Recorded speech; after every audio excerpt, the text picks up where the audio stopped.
Boom! Hello and welcome to the Building a Better Bowler podcast, episode 12. 12? Yeah, double digits. Quite a few of these are unpublished at the point of recording, so there's still a few to come, which is excellent. And I'm joined today by Rebecca Tyler, who has got many letters after her name, and I won't try and repeat them all. She's got diplomas in sports massage therapy, in spinal manipulation and mobilization, in sports massage, in acupuncture. She really is a absolute healer and movement specialist, in my opinion, and she's treated me many times, repaired me.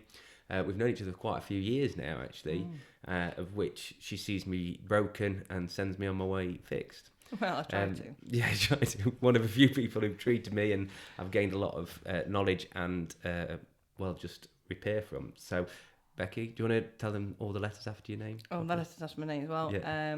The main one is I'm a qualified osteopath.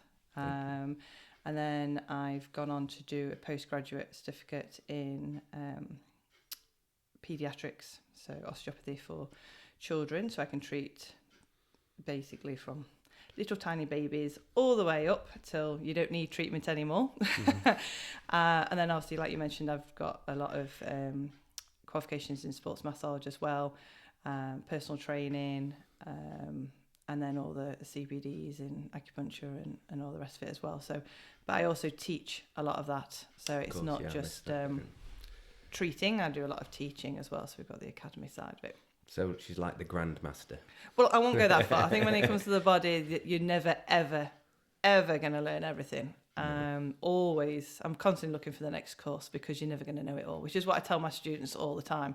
As soon as you take the first step into learning anything about the body, you're going to be learning for the rest of your life.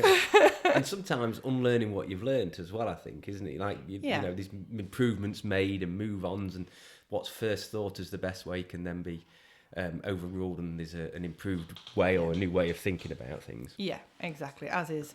I mean, obviously a lot of what we do is study-based, so looking at the research and what the research tells us.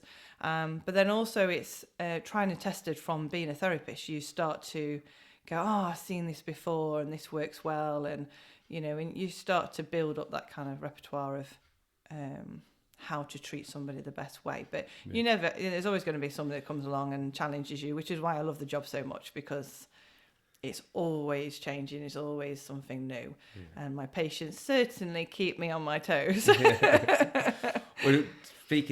there's so many things I wanted to go off from there.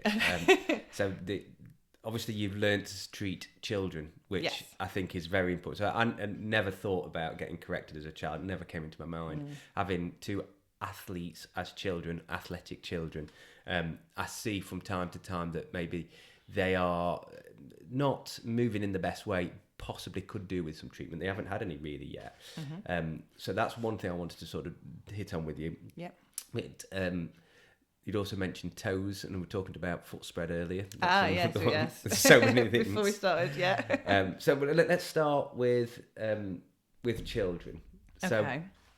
So when would you say, or how often would you say, or where do we start with a child? If a child presents no symptoms or pain, should we still get them looked at from time to time? Is that necessary? No, not. It depends. The wonderful. It depends. Yeah. The caveat. The way I say with anybody, whether it's children or adults, you know, you might not have any symptoms. Doesn't mean that you're moving in the most optimal way. Yeah. And often people say, I only bent down to tie my shoelace and my back went. And it's because things happen in the background that you're not aware of. So if your child is doing a lot of activity, a lot of sport, then there are going to be things that possibly could do with having treatment for before they become an issue. I suppose it's like if you've got a car and it feels great, then all of a sudden fan belt goes. Yeah. That fan belt, when looked at closely, probably presented signs of being broken for ages, but you never picked it up. Yeah. Or the spark plug or something. So regular maintenance prevents the failure. Yes. Yeah. Well, not prevents, but definitely helps to prevent it, because obviously we can't fully commit to saying, no, you're never going to get injured, because that's just not how life works. But it definitely puts you in a better standing. I see a lot of footballers, for example, and they have most of them have tight hamstrings. So I saw recently a young lad, he was 13. Yeah. Now, at that age, they should be able to get some good range through their joints, but he was very, very tight through the hamstrings, and it was reducing the range of movement through the hip. Now, if you start reducing any range of movement through any joint, then obviously it's going to have an impact on performance and potentially cause an injury. I mean, don't get me wrong, everybody has their body type. So some people on that continuum are super flexible, like the Incredibles, Elastigirl. And then you've got complete opposite where you've got like the Hulk at the other end. Yeah. Do you see that in children in the same way as you do adults? Not in the same way, but you can start to see it developing, if that makes sense. The reason I'd asked that question was we spoke previously about flexibility. Yeah. And the more I see children and adults, the difference is not most children aren't super flexible unless they're doing something that promotes flexibility. So if you see a young girl, young boys, young girls, they seem to all be as flexible as each other. Yeah. Then the young girl goes into dancing and gymnastics, comes out super bendy. Yeah. The boy doesn't and stays rigid. If the boy does gymnastics, dancing, or has a good mobility program, they develop a very similar flexibility to the children.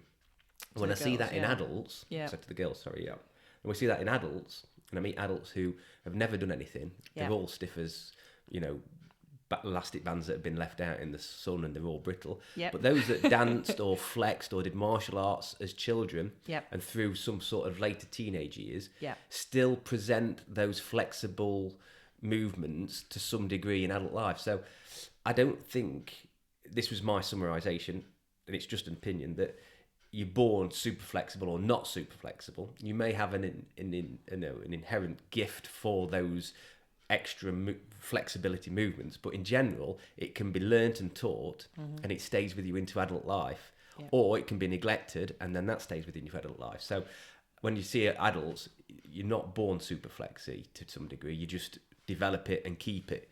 Yeah, so that was my opinion. I think that there's definitely an element of that. I think it's a bit like our metabolism as well, though. You can have people that can just eat for England and never put any weight on, and you get those that are super...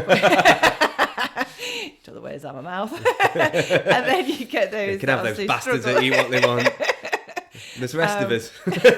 So I do think that we do have an element of, because our muscles are different. We have... Without boring you on the anatomy side of it, we have different muscle fibre types. No, it's not boring if you can go into depth.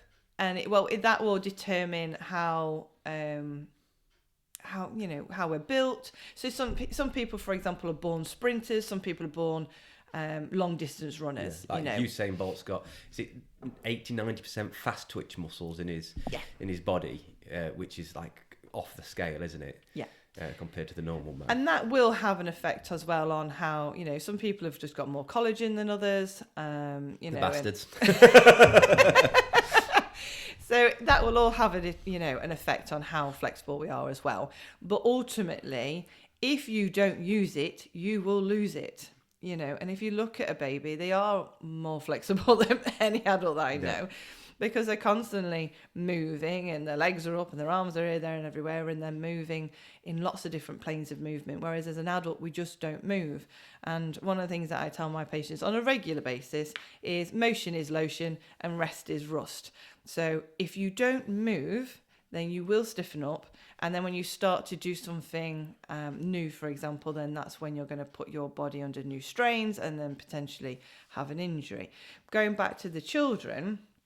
It's, you imagine that as a baby, again, they're moving quite nicely. And then those children that are in activity and doing lots of sport, etc., they're putting their bodies through lots of hammer in a way. So they're going to need treatment because of that. But then the children that on the opposite side of it that maybe do a lot of gaming, and they sit at school all day, they don't move, they come home, they do a lot of gaming, they're going to be on the stiffer side, so they're going to need treatment to keep themselves moving so they don't open themselves up to injury that way as well. So in answering to your question, should your child have treatment if there's no symptoms, I think there's always room to have some sort of treatment, especially kind of like a checkup, I suppose. You go to the dentist every 6 months to make sure you see the signs of anything before it develops, to catch it early. Yeah. So would you say the same sort of time frame maybe for to come to see an osteopath or a chiropractor? I have children who come and see me once a year just as a checkup and make sure that things are where they should be, just to make sure, because you imagine that I don't know, they, like adults, they sleep funny, and I don't know, one side of their lower back and pelvis is a little bit stiff, and then they continue to move in that pattern and everything continues like that. We put it down to, oh, you're okay, it's just growing pains. But they're developing and they're growing, and if they're growing in a way that they shouldn't, it's pulling them in different directions, and that then can become a problem later on in life. I see a lot of time with adults, they'll say, it's always my left side, it's always my left knee or my left lower back or my left shoulder. It always seems to be my left. Not in everybody, but in a lot of times. And one of my tutors at uni used to say, that can actually date back as far as being a baby, before even being born. If you're sat, the baby's sat in a certain position in the womb, and they then are delivered, and then nothing really gets done to help realign, for no better way of putting it, then that can then continue throughout life. So I don't know, does that help? Absolutely. No, because I've thought it's expensive to get the kids treated. It's an expense for yourself. And it's always amazed me, really, how we are, without intention, neglectful to children in that way. Because what we'll do as a society, we'll be quite happy to go and spend a fortune at McDonald's on them. Which is not going to do them any good. No. You get a little bit of happiness and a reward and a thank you. And then also we'll take them out for ice creams and things. But what we don't do is take them out to get treated. When you look at the benefits that can bring. But I sleep on one side. I've got certain disparity between my left and my right, and a lot of that comes from sleeping and a slight length difference in left to right and things like that. In the kids, they're quite symmetric at the moment, but they do tend to sleep on one side. So I was just, it was curious because I haven't got them treated yet, which is really on me. I know that it's something they should get looked at, so I'm going to do that. Even if it's just a case of having a sports massage, once. Well, they've had massages before in Turkey. Have they? Okay, they had interesting. A Turkish bath. And they loved it. Fab. Oliver specifically was like, Dad, can I go and have another Turkish bath? I'm like, no, you can't, mate. But he really enjoyed it. And he actually wants to, if he can't be a footballer, which potentially won't be, or a rugby player. He wants to do something in the sporting field, and he's said, "Oh well, I'll be a physiotherapist or maybe an osteopath." So he's obviously he's met Craig before and spoke to Craig. He listens to me. I think you've met Oliver as well, haven't you? Before, and so he knows that field and knows that it's a really good option for him in the sporting world. So he'd be very open to it, and I think it'd do him good. But I will get them. They're both very sporty, but they're also fortunate that. When I do anything with them or I speak to them, we talk about stretching.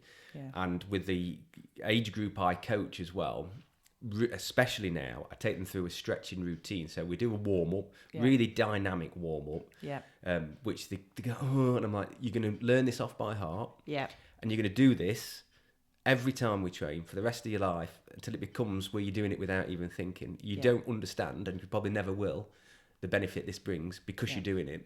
But then we do a stretching routine where I'm like, if you can feel, when we do a pigeon pose, you can feel your right glute or your left glute and it's tight, that needs stretching. If you hadn't stretched that, potentially that's where you're going to get a pull somewhere around, so that they're thinking about the bodies. Good. So my kids do that. Not enough. but hopefully that will give them, a little bit of prevention. But yeah, that was so. Thank you for this. So we need to obviously look to keep our kids as growing straight as possible. I suppose that's I think the thing is though, we neglect ourselves as well. The amount of people that will leave something and they're like, oh, it'll get better, or there's nothing that can be done about it. I get that a lot. Oh, I don't think there's anything you can do. I had a gentleman recently. He's been suffering with knee pain for forever. And his wife was basically fed up of listening to him moan. I think it's like, I'm getting you seen with the by men, somebody. isn't it? Will you just go? Oh my God. The earache's worse than the knee ache. Yeah. Well, they sat in here and they've told me everything, and I went through a treatment, and I explained that whilst, yes, I'm going to look at the knee, I'm also going to look at everything. Osteopaths do look at the whole body, because that's what we believe. The body works as a unit. So we look at everything as to what could be contributing to what he's experiencing. Anyway, literally by the end of the treatment, he got up and his face was just pure shock, and he was just so happy at how it was just really. How can I describe it? It was just, oh my God, I can't actually believe how much better I feel, and that's just after one. And he's gone away and he's come back and he's just so happy, and he's like, I can't believe I didn't do this sooner. And I think that's the key. A lot of people don't realise how good their body could feel. Yes, because it's a slow, dull ache that increases, isn't it? A lot of my patients that see me regularly, they'll come in and they'll go, oh, I feel like my neck isn't right, my lower back's out, or et cetera, because they know how good their body can feel. So when something isn't right, they're like, right, I need to go and see Becky, and this isn't right. Whereas a lot of people just, oh, it's just a niggle, it's just age, etc. There's nothing I can do about it, and they put up with it, and then that's how then the body will adapt.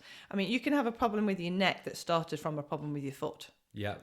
Because the body is so clever in how it will adapt and change its position to always keep your eyes at the right level. Because you don't want to walk around with your head off to one side. So the body will adapt and move and change to keep your eyes. I've sort of heard of the bullies, so the ankles, the hips, the thoracic, I think are the main three. Do you know that phrase? No, I don't actually. So I think, because obviously I've been to see yourself, Bondi, and Craig are the sort of main three, and I still I don't see Bondi for ages, but I've switched between Craig. Sees me occasionally, and yourself. I'm crap at booking in, but obviously your ankles. A lot starts from the ankles. If the ankles are out, then it'll send other parts of the body. But then the hips can be out, and the thoracic tend to be the areas that force others. Tend to be. That's my understanding of it. Probably a little bit more in depth than that. But what you were saying about people coming and talking. I mean, you were the first proper treatment I had. And I can remember coming in and going, I've got this wrong and this wrong and this wrong, and then you're like, oh right, well I don't know, shopping list. Where do we start? Yeah, I was like, and I know they're all wrong, and I've done nothing about it. And I played rugby years ago, and I had some really bad scrums, and my neck was like fucked for about 3 weeks, and I couldn't get in and out of the car. And you're like, well, what did you do with that? I was like, well, I waited till the pain stopped and carried on playing rugby, and my ankles have gone, and I've been run over a couple of times, and felt like I've been run over after playing rugby, and done my shoulder, and you're like, right. Where do we start? Yeah. So we did all that, and you were brilliant. I had a great treatment, but I had knots in my back. And I've mentioned this a couple of times, and this changed my perspective in a number of ways. So you're the first person to ever stab me in the back. Literally. With a needle. Yeah. I was lay on the bench, and you went to me, do you mind, this knot's not moving, do you mind if I put a needle in it? I was like, not even skeptical. I had no opinion really on acupuncture other than that I can't see how it works. Yeah. So I was like, yeah, go for it. And immediately I was like, oh my, I could even visualize it. The knot just like dissolving. Dispersing, like coming undone. It was amazing. It was the best result I've ever had from an immediate needle. It's never been quite as good since. I suppose your first time's always the best. You have an kind of what's the word I'm looking for? You expect the same thing every time, though, Yeah. don't you? You have an idea of what happened the first time, and therefore, whereas the first time you have no idea what to expect, so it's going to always be the best in one respect. But yeah. But it was literally, it was fantastic, and it relieved, because you'd been working on that knot, and it was, it was so painful with sports massage. The manipulations helped, and that was, for me, changing in a number of ways. First, it was the relief, relief. And at the time, so more context to that whole thing for everybody listening is that I used to drink a lot at the time. I don't drink anymore. So my treatment needs have reduced massively because I don't drink. So the inflammation caused by the alcohol, I never took into account, and was possibly a really big contributory factor into the fact that my muscles were tight and my neck and my back. I also sit with a lot better posture since seeing you, so that's another contributory factor into it getting better. But obviously I have treatment, so still getting better. But what I also did is I was like, you can't, just because you don't believe in something or you're not sure of it, you've got to give it a go, and you've got to be open-minded. And I kind of was with things before, but it really cemented that don't dismiss it until you've tried it. Yeah. So I had cupping. Yeah. I'm not so sure I've had the same effect from cupping as I've had from the acupuncture. Not as notable, but I don't dismiss it. Yeah. So. The thing is, a cupping works very differently. So a needle will work kind of on the trigger point of the muscle and help it to release and send different signals to the brain to get it to relax down and start healing. Whereas I use cupping more for kind of the fascial layer. So a lot of people don't know what fascia is. And fascia is like an internal skin. So if you imagine the chicken breast when you're cooking, and you'll have that kind of film over it, that white film, or the clear film with the white bit at the edge, that's fascia, the bit that you tend to cut off. Yeah, so you've got like the crispy, wrinkly skin bit, delicious when cooked, and then that. Yeah, I know what you mean. It's like a film. Yeah, if that makes sense. Yeah. Is it as thin as that then on the human body as well? It's literally that sort of thin layer. Yeah, pretty much. It's you just imagine it like cling film. Yeah. Cupping as well, for those people who don't know, is basically a domed object almost that's put on and pumped, a bit like giving you a love bite in a certain area, isn't it? Yeah, so it sucks the air out of the cup to lift the soft tissues underneath. Yeah. So it'll lift the skin, the adipose tissue, and some of the muscle, etc., and just lifts all that area so that it, because we're basically just fluid. We're made up of lots of different cells, etc., and it's just all water. But if you imagine if something becomes very tight and dysfunctional, it can sometimes stop the exchange of those fluids, so allowing fresh blood to the area and disposing of waste products. So what we're doing is we're opening up that space to allow the body to start flooding it with nice, fresh fluids. But ultimately as well, we're stretching the fascia. You try massaging cling film. You can't do it. No. So massage is brilliant for muscles. And whilst you will get some relief through fascia and stretching through the fascia, cupping therapy is amazing to stretch it. And I find now I use cupping therapy with movement, because patients will come in and they'll say, I'm getting pain on lifting my arm, or I'm getting pain on bending forward. And we will often treat them in a sedentary way. So they'll be on their back, or on their front, etc. And yes, we might, if it's the shoulder, we might move their arm a bit while we're doing it, but they're not doing their natural movement. So I use cups now, usually towards either the middle or the end of the treatment. So once I've moved and I'm happy with the alignment of the body, I'll then put the cups on and get them to do the movement. And it's amazing, the results. I've got one gentleman that comes and sees me on a regular basis, and if he's listening, he'll know exactly who I'm talking about. He'll know it's him. He comes in, and every time he literally bends forward, and he can't even, he just about touch his knees. And I do the manipulation, I do a bit of soft tissue, and I finish off checking where he gets to. He probably gets mid-shin by that point. I put the cups on, he can touch the floor. it is crazy, the difference. And it is literally just stretching those soft tissues and allowing that movement. Because, and again, it goes back to us treating the body as a unit. You automatically, all right, okay, so I'm getting pain in my shoulder. Just because you're getting pain in your shoulder doesn't mean that that's the problem, and that's where we need to focus our time. If you imagine, if you put your arms up towards the ceiling, so if you reach up and then all of a sudden you can't reach as far, straight away you're going to go, well, there's something wrong with my shoulder because I can't lift it. But if I was to tie a knot in the bottom of your t-shirt or hold your t-shirt down near your hip and then ask you to do the same thing, you can't lift your arm as high because of the tension down near your hip. That's fascia. Yeah, right, okay. So fascia will cover the whole body, and it's what links us together. Okay. And often you don't realise where muscles attach. I mean, our arm our muscle that pulls our arm down attaches from our lower back. You know, instantly most people would think, oh, that was the shoulder, you know, the muscles in the shoulder. We have a muscle that goes from our shoulder blade to our hyoid bone in our throat. Yeah. We have, it's just crazy when you start looking at anatomy. When I start talking about, we've got ribs as high as our upper shoulders. Basically, I put my hand on someone's shoulder and I can feel their first rib, and they go, I've got ribs that high, and I'll go, yep. And you've got 12 each side, and they go down to almost your lower, your waist, basically. Yeah. And people don't realise it. I've had people turn around and go, I didn't realise I've got ribs on the back as well as on the front, or vice versa, because people just don't, you never take time to think about anatomy. But it is a beautiful thing, but it is so complex, and it's often where you think the pain is, it isn't, as Ida Rolf once said. So that's why we've got to look at everything, and it's not always as clear cut as just one thing, if that makes sense. And I can't remember what we were talking about to start with because I've gone off on a tangent. Welcome to the Building a Better Bowler podcast. It goes everywhere but where it's supposed to go.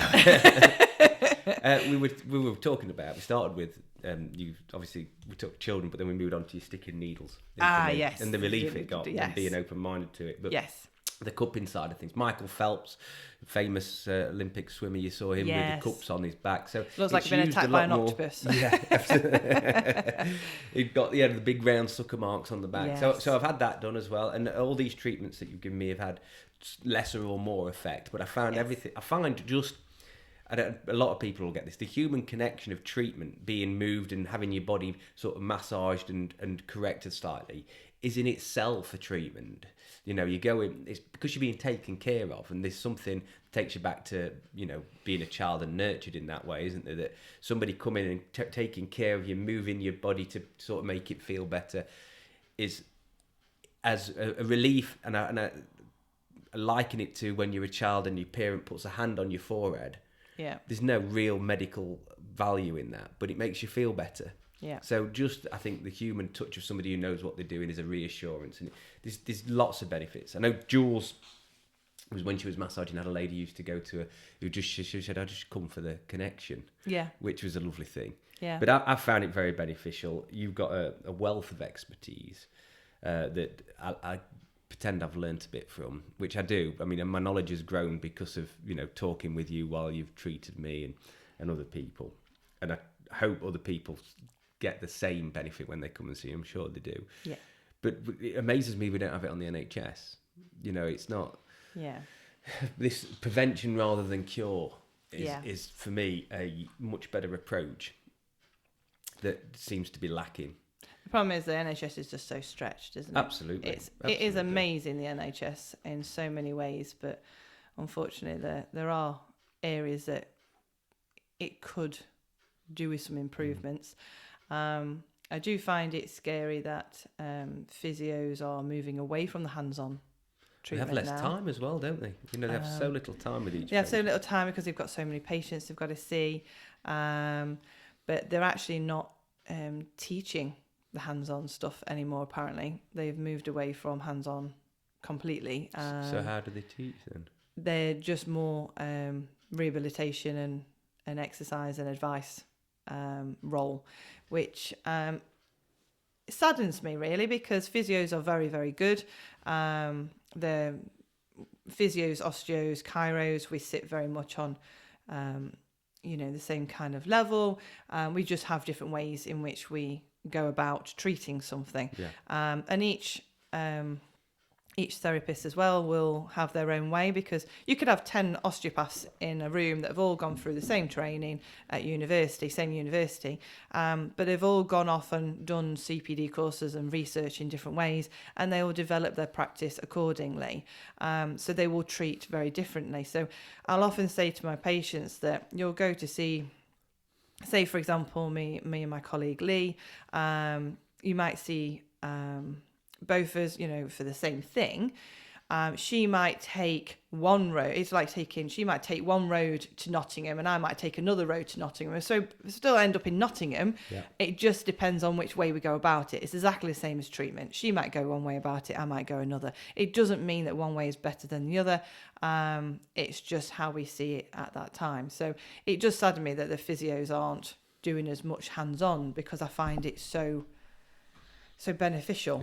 It's hands down needed when it comes to, it needs to be hand in hand with the rehab, really. A lot of people won't rehabilitate properly, or fast, because they're scared of the pain. They don't know where to put it to. A lot of people, it hurts, so I can't do any more than that. Well, no, actually, you've got to go a bit further than that. The pain is showing you that you're stretching it and moving it. People in general who are not in a more movement-centric sort of world don't understand that. No. And that was physios, in my experience, I've only ever been once to the physio. I was bladdered, fell down a manhole, and my mate tried to pull me out, but he pulled me forward, and I think it was the ligament in my knee. So it was quite bad. But then I went, and I was the same. I was a bit younger, and I'm like, it's killing. It's like, that's showing that we're stretching it. You've got to. That's the bit. And I wouldn't have ever moved it past that first painful part, without their input. But the NHS is an amazing service, but people go there too late, and then we sticking plaster over them. And then they also expect too much of it as well. 100%. Yeah. And it's like people, again though, I think it comes down to people not understanding where to go and all the rest of it. So, people have some, back pain, for example, and they'll go to their GP. The GP will turn around and say, well, take some painkillers. And if it's still no better in, a couple of months, come back. But there's not much the NHS can do, really. They can either send you to physio for some rehabilitation exercises, which sadly, it must be at least, this is my opinion, but at least 80%, I haven't got the actual stats on it, won't do the exercises. No. With all good intentions, they won't do them. It's probably higher than that. Or it gets that bad that they end up needing surgery. When actually, often all they need to do is come and see someone like myself who can have a look at what's going on, realign the body, get things moving as best it can so the body can heal itself. We never heal anything. So I'm not going to sit here and say I will heal a muscle strain. That's the body's job. What I do is I go in and I allow the body to be in the best position possible to heal itself. It's a bit like having... I explain it like a hose pipe. So when you buy a hose pipe for the first time, it's got no kinks in it. It's beautiful. You get beautiful water output on the other side, and then over time you reel it back in. You get a couple of kinks, and you can never be bothered to unkink it. Yeah, but tell you just my wife about that. It was a brilliant hose pipe, proper squirter. And if she's listening to this, Becca, I've told you about this. It drives me mad because when I come to it, it's got about 20 kinks in. Yeah. Well, yeah, just a tip on that: leave the pressure in the hose when you wind it back in. Sorry, go on. No, that's not... Honestly, it drives me fucking insane.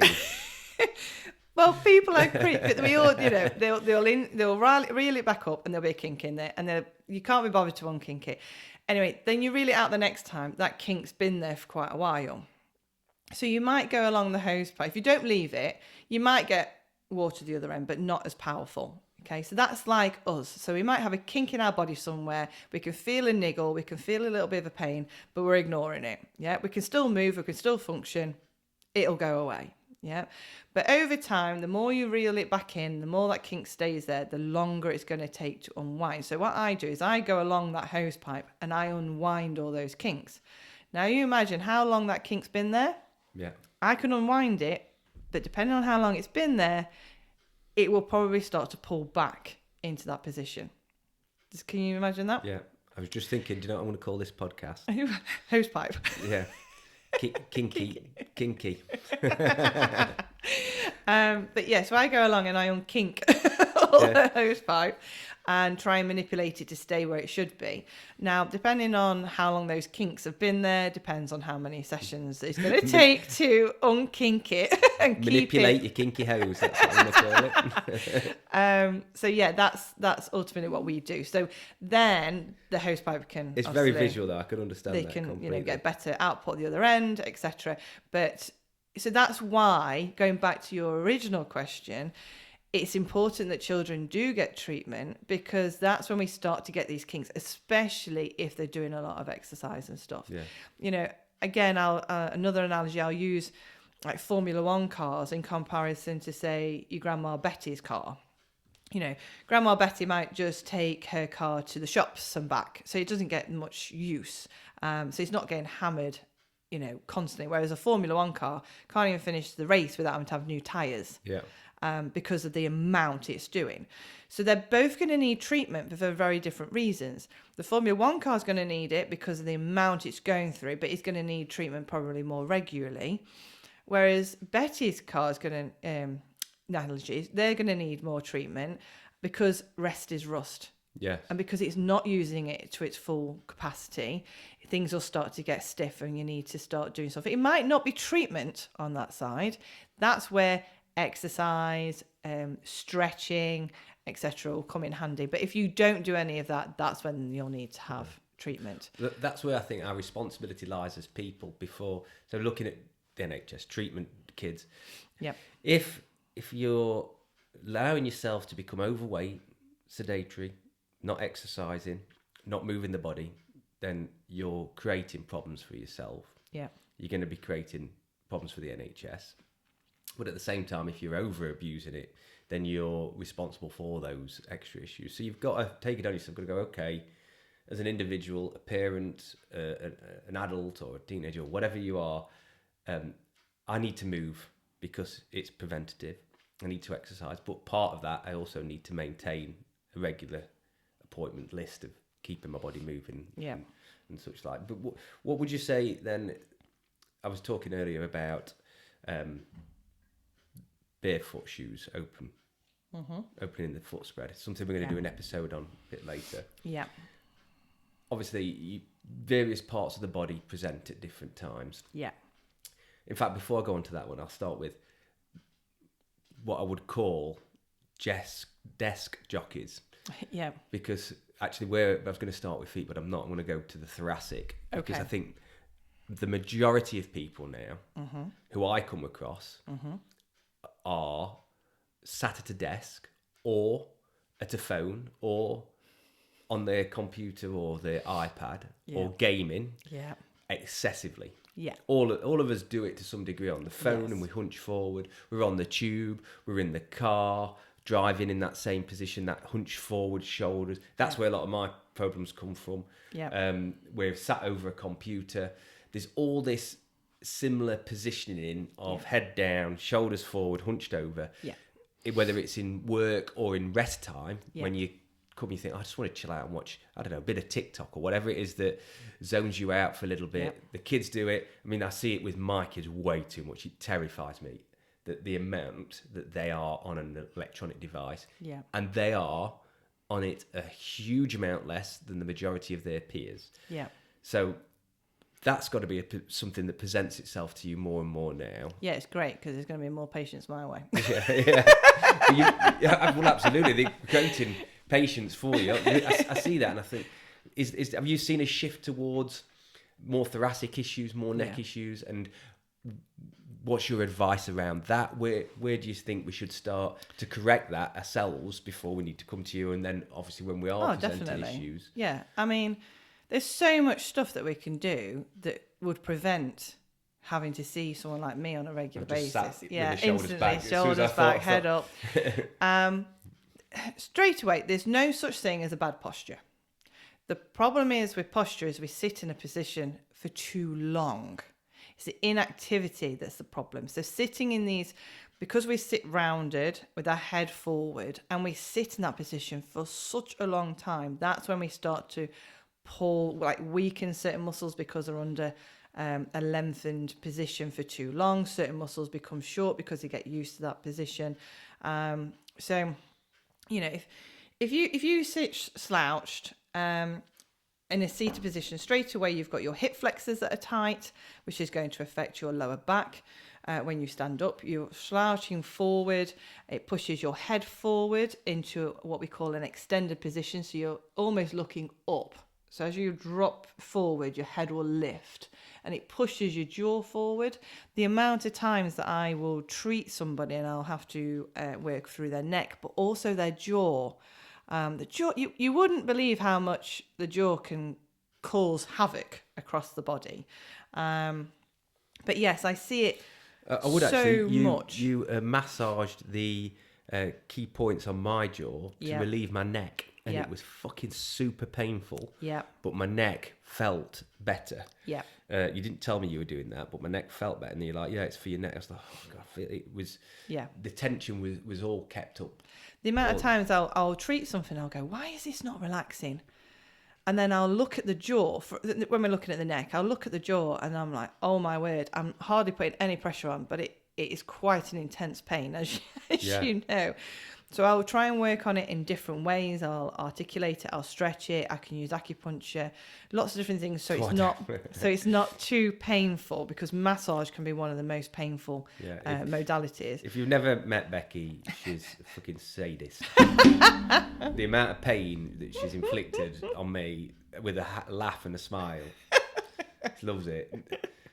I don't know what you mean. But yeah. The thing is, when we treat something, I'm not going to sit here and say that it's pain-free, because often I'm treating something that's painful. Yes, I'm pushing on a bruise.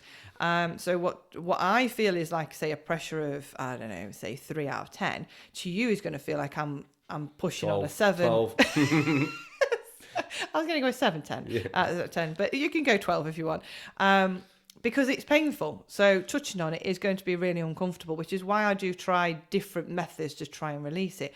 So when I'm finding something that's not releasing, often, you know, if a muscle's not releasing, and this goes to any sports massage therapists that might be listening, because this what used to be me. If the muscle's not releasing, I need to hammer it more. No, the muscle's not releasing because something's not sat right.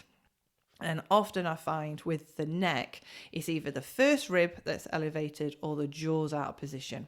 It could be the neck out of position as well. Often I'll have to manipulate somebody's neck to relieve and realign that. But often as well, it can be the first rib and the jaw. So 2 areas that you wouldn't necessarily think of straight away. But yeah, that position, the amount of times I'll tell people, phone to eyes, not eyes to phone. Yeah, that's very good. Yeah. We can do that without looking at the video, but just bringing your, and what I would tend to do is get people to tuck their elbows in and just rest them on their tummy, and then they can relax their shoulders in that position while they're looking at the phone, rather than dropping their head down to where the phone is, which is usually in their abdomen, and they're looking down at it. iPads are shocking because they're heavy as well. So they're holding it in a low position on their lap, they're looking down, but to hold that up is quite hard. So, you know, that's where stands come in and things like that. So you should only be using an iPad for a short amount of time. You know, if you're using a computer on a regular basis, it does need to be you know, on a stand, it's at the right height, etc. But you could be having the perfect desk position, perfect setup with your chair, perfect desk, perfect computer position, but because you're sat in it for such a long time, it still won't do you any good. Rest is rust. You need to move. You need to get up. You need to stretch. Even if it is literally just every half an hour, you get up, go and get yourself a drink, come back down again. Yeah. If you're having to go and get a drink every half an hour, I guarantee you're going to have to go to the toilet, you know. Yeah, well, you should be drinking water exactly. every hour. You should. But be people taking don't drink it because they don't want to go to the water. toilet, and they don't want to go to the toilet because it's going to take away from their work. And I get that when you're so busy, but unfortunately, what you're doing is you're creating so much tension through your body. The only person that's suffering is yourself.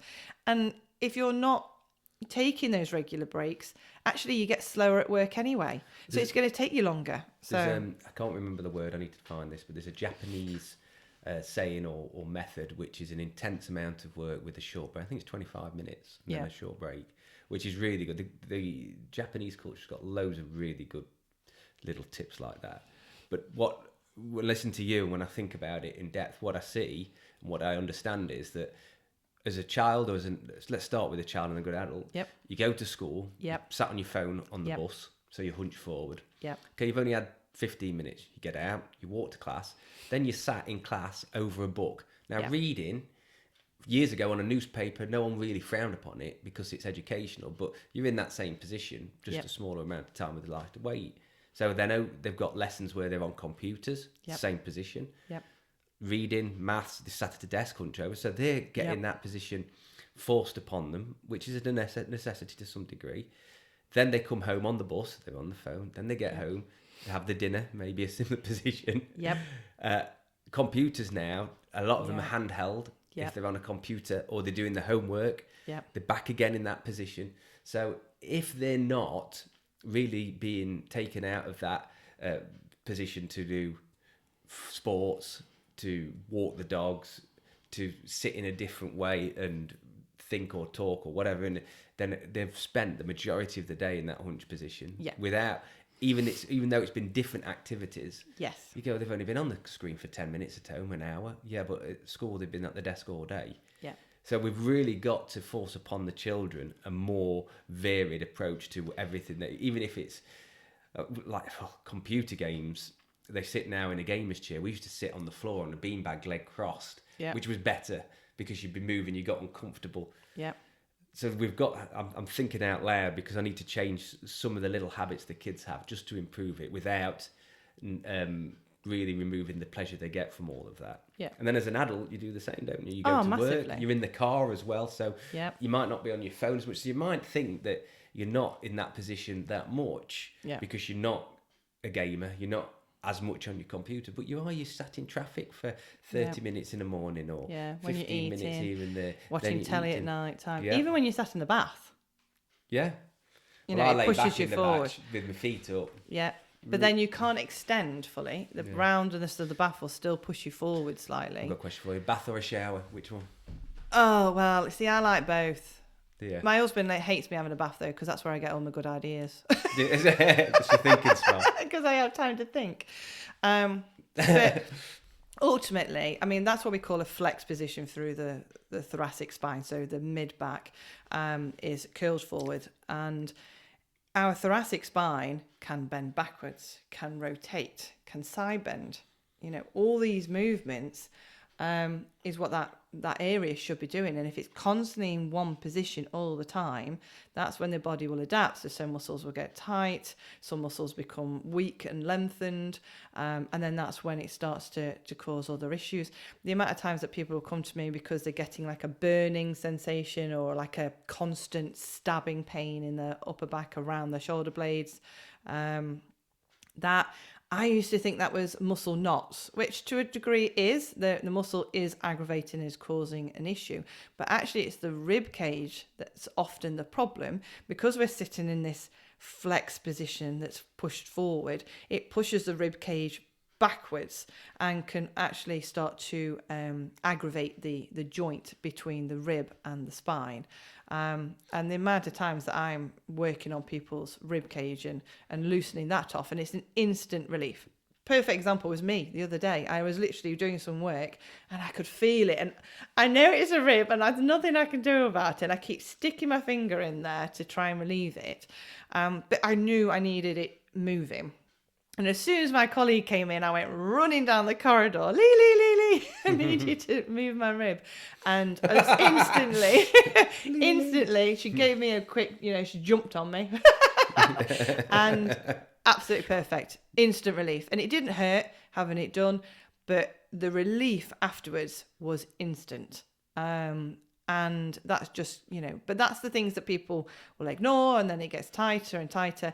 And that leads me on to another visual analogy, if you like. Imagine a tree. Yeah, so a big oak tree, for example. Yeah, so they've got your trunk. Now, the bottom of the trunk of the tree is nice and sturdy, isn't it? There should be no movement through that. But as it goes up the tree, it'll get thinner and there'll be more movement available at it. Makes sense? So when you get to the top of the tree, it should flap with the wind, no problem. But the base shouldn't move. Yeah? Yeah. Now, if there's a problem with the top of the tree, say we decided to, I don't know, restrict it in some way, nail some plank of wood to it so it can't move, instantly the pressure is going to go further down, isn't it? So as the wind blows, it's going to go further down to the middle of the tree or even lower. It's exactly the same as our spine. So our neck has the most movement. Then it goes to our thoracic spine, which has got quite a bit of movement. For the benefit of people listening, Becca's neck moving her head, waggling. She's like Waddling a Churchill around. dog in the back of a car. Oh yes. No, you can't see me. But your neck should move freely. That's the most movement through the spine, through the cervical spine. Then the thoracic spine, which is your mid-back, has got obviously all this range of movement as well. If you start moving back and forth and side to side and rotate, there's a lot of movement there. But when you get to the lumbar, so our lower back, there shouldn't be very much movement there at all. So there is some, but very limited. So, I mean, in comparison, the lower back has only got 5 degrees of rotation through it. And that's 1 degree per segment. So there's 5 segments in total. So that just shows you how much it does not move, really, or shouldn't. So you imagine then suddenly your neck's not moving properly. So you can't look up anymore. There's a problem with your neck. Straight away, you're going to arch through your mid-back. Yeah. And if that's stiff because you're constantly looking down all the time, guess what's going to get it next? Thoracic. Lumbars. So lower. Lower. Yeah. Because your mid-back can't get it. Sorry, yeah. Because you're constantly thoracic, in this position all the time. So your flex position. So your lumbar's then going to get it. So that's why it's important to make sure that you're constantly moving as best you can. Dancing. Get up and dance. Yeah. Because when you're dancing, depending on how you dance, if you're a dad dancer, then maybe not. But really give it some good moves. In your kitchen, put the music on full blast and dance. Because the amount of movement through your spine at that point is amazing, and it's something you enjoy. And you're going to be rotating, you're going to be side bending, you're going to be flexing, you're going to be up, you're going to be down, and it's brilliant. And it makes you feel good. That is a brilliant little takeaway, actually. Dance at every opportunity. Yes. Dance every day. Yes. For a few minutes. Yes. That is something you can do without thinking. And wiggle. Without instruction, yeah. Wiggle. That's a brilliant one, actually. If you wiggle, you can't hold tension. I'd asked you that question before and I said, can you give one little bit? Would that be the one? Oh, I've got lots of little tips. So that's the problem. I can't just choose one. That's a good one, one, But though. Wiggling, little like shoulders. The amount of times people carry their shoulders around like their earrings. I'm like, relax your shoulders. But rather than forcing them back down again, lift them higher. So lift your shoulders as high as they'll go and then drop them. Drop. There you go. Already feels good, that. There you go. So if you're holding tension through your shoulders as you listen to this, lift your shoulders as high as you can and drop them. Just let them go. Give yourself a wiggle, because while you're wiggling, literally wiggle, wiggle, wiggle. you can't hold tension. So dance, wiggle, and just It releases move. some endorphins when you're dancing as well. Yes. So I like that one a lot. And the dance, the wiggle. Yes. That's like it's just a little positive, isn't it? Yeah. That's a lovely little positive. I like that. That's amazing. So that's our tip for today. We've not finished yet, but our tip would be from this episode: dance and wiggle. Dance and wiggle every opportunity, at least once a day, if not more. Oh God, yes, definitely. And if you dance and you're happy, then you just spread happiness. Yeah, absolutely. Do it when people are looking, because it'll improve their day. And if nobody's looking, then do it. And if you don't want to do it when people are looking, I understand some people aren't quite as as confident in dancing like a clown like me. Do it in your own privacy. Do it in the toilet. Do it in the bathroom. Definitely, just in the kitchen, put the music on full blast and give yourself a wiggle. Because if you've been sat in one position for so long, or even when you're in the car, if you're in a car, traffic jam, put your music on full blast, have a sing along. Yeah. That will loosen off your jaw, because when we're stressed, we tighten and we clench our jaw together without even realizing. So sing your heart out, because that will open up your jaw and it'll really loosen off that area, and dance along with it and move your body. And it is the best thing you can do. And like you said, if you turn to somebody who's singing in the car next to you, you smile. Naturally smile. And if it's the same music, you might join in. Let's spread joy around the world. Yes, I love that. Definitely. I love that. And so my question just briefly was about foot spread, which we're going to do. So yes. I've started wearing, as you've seen today, everybody, beautiful Crocs. Love or hate, Marmite I know, Crocs. I don't wear them all the time. I love how you got a frog on him. I bought these little Croc spangles. What they're called, Croc jewelry things, aren't they? Yeah. Badges or whatever they are. What they're called? I don't know. Tags, the little things you insert in the Yeah. holes. I've got a couple of pairs of Crocs. I bought one pair years ago for in the garden, and they were dead comfortable. I didn't have the confidence to wear them out. Now I've embraced it, and Nails like wear this. Well, it's done a number of things. Firstly, I wore them because it was so comfortable on my feet. They come a little bit cooler, but it's like an anti-cool, isn't it? So by wearing Crocs over lockdown, wearing Crocs and but generally letting my feet spread. Yeah, I realised how tight a lot of my shoes were, how unnatural my foot placement was in them. Tight, and so when I came after lockdown to put on shoes and some trainers, I realised they were too tight. They were just uncomfortable. Yeah. So I stopped wearing those, and I've gone on a much more natural foot shape of shoes. So when I try a shoe on, if it's not comfortable immediately, I don't buy them anymore. I'm not going to wear them in. That's bullshit. If my toes don't spread in them, they're not going to get any better. Yeah. So from that, I've got the Vivo barefoots, really, really good. So my feet are naturally widened at the front. Yeah. And with the Crocs, the two things it did, it made my feet more comfortable. It's so comfortable. But I also realised I don't really give a fuck what people think.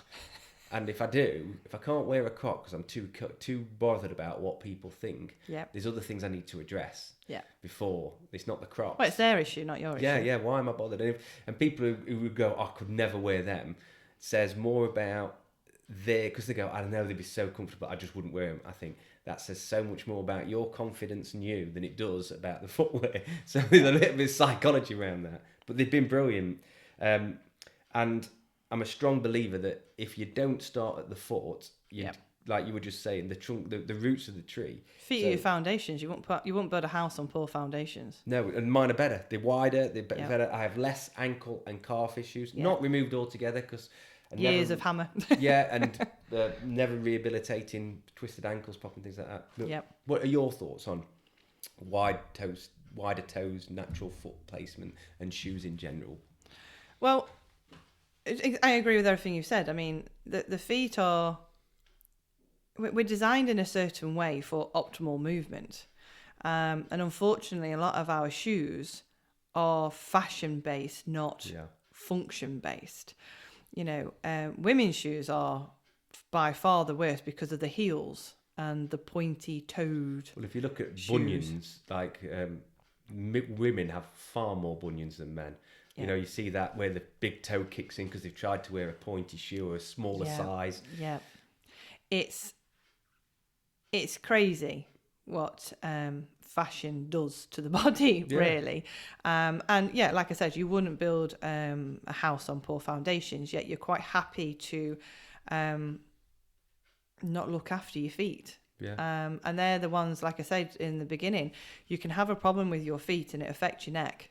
Because it will affect your ankles, your knees, your hips, your back, and then eventually your neck.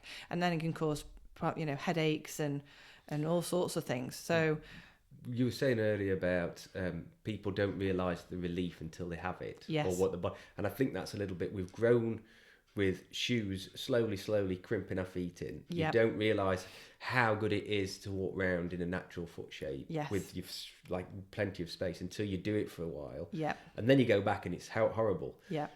But like a lot of people come over and kick the shit. Oh, I needed to take those off. Yeah. I never really need to take my Crocs off. They're perfect all day. Yeah. So that already says to me they're good. Yeah. But then, I just need to get my flip-flops on or something. Well, you're wearing something that's too tight for you. Yes. It's like when you've had your belt too tight all day or something like that. You're artificially Yeah. reducing the movement to Yeah. fit a silhouette. Same with the shoe, aren't you? Really? Yes, exactly. The body is designed to move, and we need to, our feet are what feed back information on where and how we walk. So there's 33 joints in the foot alone. Wow. So there's a lot going on with the feet. And if you're now compressing those joints and not allowing them to move, that will send different signals back to the brain, and we will move differently because of it. You don't have to look at a woman walking in heels.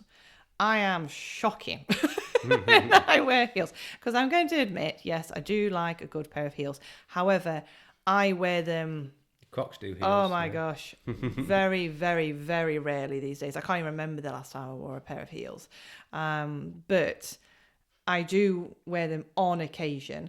But I hate it because they kill me. So I'm not going to sit here and say, I'm 100% perfect. But I don't even think I've worn a heel this year, to be fair. It is probably like once or twice a year how often I wear a heel. But I can't walk in them.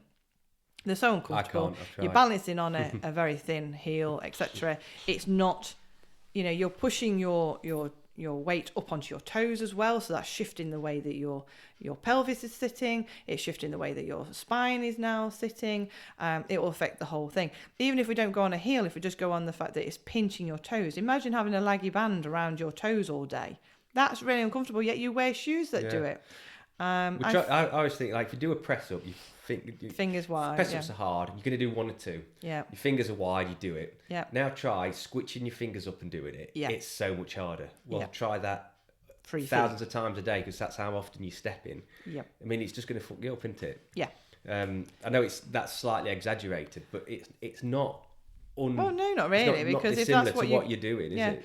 I follow if anyone's on Instagram, I follow a page called the Foot Collective. Okay. And they be careful you don't get mixed up with any other foot Instagram posts. I imagine there's a few dodgy ones out there. The Foot Collective. Foot Collective. Yeah, I may need to check that badge. You're going to be like, oh God, what the fuck was that? But if you're on the right page, it has lots of. It basically talks about what we're talking about, and it'll show you the difference in what it does to your feet with a good shoe versus a bad shoe. I will look at that. And it also shows you on children as well. And in certain countries where it wasn't desirable for women to have big feet, they used to cram their feet. Binding the feet. Honestly, you should see their feet. It's terrible, crazy. I've seen that where it's like completely horrible, isn't it? It's deformed. Yeah, but ultimately that's where we get hammer toes, we get bunions, we get hallux rigidus. We get osteoarthritis, which is again why we have a foot. We have a podiatry surgeon on our team, Sharon, who is brilliant, because feet are so important, and people come with so many different feet problems because we don't look after our feet. It's simple. What somebody gave me a really good piece of advice the other day. Like, you jump out of the shower, you might moisturize most parts of your body, but do you moisturize your feet? No. And they take so much hammer. But it's difficult, isn't it? Because if you were to do everything, eat well, drink enough water, move regularly, do some sort of exercise, stretch daily, at least twice a day, seek treatment, see your optician, see your dentist. There's a lot to be 100%. But if you can take elements of it and be the best that you can possibly be, and And be aware that if you're not, then you open yourself up to certain things. But I think that's it. with regards to shoes, it's such a simple thing you can change. Yeah, the shoes for me is a big one. Yeah. And for the kids, I see it. I mean, we buy slightly bigger shoes if they want fashion shoes. They wear nanos, which are quite wide. Right. Okay. But then they get the football boots, and it's a different game altogether. But what we have done is the youngest now wears grip socks then, and he wears a bigger size. Right. So it's actually got more room in the toe, and his foot's not slipping. So he's quite happy. He doesn't realise the two have gone together with a little bit of intention. Right, yeah. But it means he's got away with a bigger shoe, so he's not sliding around, so it's safe, and he still gets the grip for football and running, but he's got more movement in the forefoot. There isn't time to do everything, but you've got to make time. It's habits. People are creatures of habit. Small, sustainable habits. Yes. If you miss it, and it's not the end of the world, but we all know there is enough time to do quite a few more things than we do. Yeah.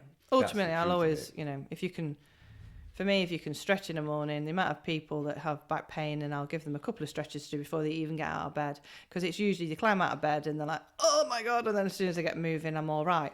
Well, stretch before you get out of bed. Just do a couple of stretches, and that has changed massively. So, putting moisturiser on your feet, change your footwear to shoes that actually match your foot shape.